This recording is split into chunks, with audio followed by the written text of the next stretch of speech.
بسم اللہ الرحمن الرحیم۔ السلام علیکم۔ دعا کی قبولیت کا عجیب طریقہ۔ پچھلے دنوں راس الخیمہ جانا ہوا تو راستے میں ایک چھوٹی سی مسجد میں نماز کے لیے رکا۔ دوپہر کا وقت تھا۔ حسب عادت پہلی صف میں بیٹھا تو میرے برابر میں ایک بزرگ بیٹھے تھے۔ کالے لیکن چہرے پر بلا کا نور تھا۔ میں نے سوچ لیا کہ نماز کے بعد ان سے ضرور ملوں گا۔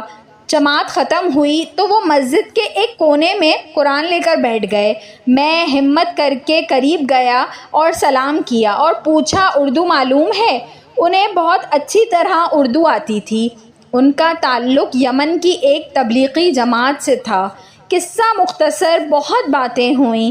اٹھتے وقت میں نے ان سے پوچھا کہ بڑے صاحب، دعا قبول ہونے کا کوئی بہترین طریقہ تو بتائیں۔ کہنے لگے، 100% گارنٹی کے ساتھ دعا کی قبولیت کا طریقہ بتاؤں؟ میرے رونگٹے کھڑے ہو گئے۔ کہنے لگے، اللہ میاں رد ہی نہیں کرتا۔ میں نے بے چین ہو کر کہا، جی بسم اللہ۔ کہنے لگے، میاں ہر نماز میں سب سے پہلے اپنے ماں باپ کے لیے دعا مانگو، چاہے وہ زندہ ہوں یا مردہ، کیونکہ اللہ کے پاس تمہارے لیے ان کی دعائیں تب سے جمع ہو رہی ہوتی ہیں جب سے تم پیدا ہوئے ہو۔ کہنے لگے، یہ عمل آج سے ہی کر کے دیکھو۔ سراب دیکھا ہے نا، جیسے جیسے اس کے قریب جاؤ وہ مٹتا جاتا ہے۔ دعا کے اس عمل سے تمہاری زندگی سے پریشانیاں اسی سراب کی طرح مٹتی جائیں گی انشاءاللہ۔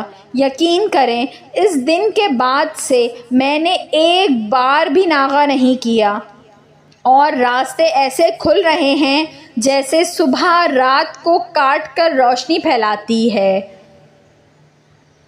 ویڈیو پسند آئی ہو تو اس کو ضرور لائک کریے گا، اور ایسی مزید اچھی ویڈیوز دیکھنے کے لیے میرے چینل اردو کہانی گھر کو سبسکرائب کر لیجئے۔ Thanks for watching. اللہ حافظ۔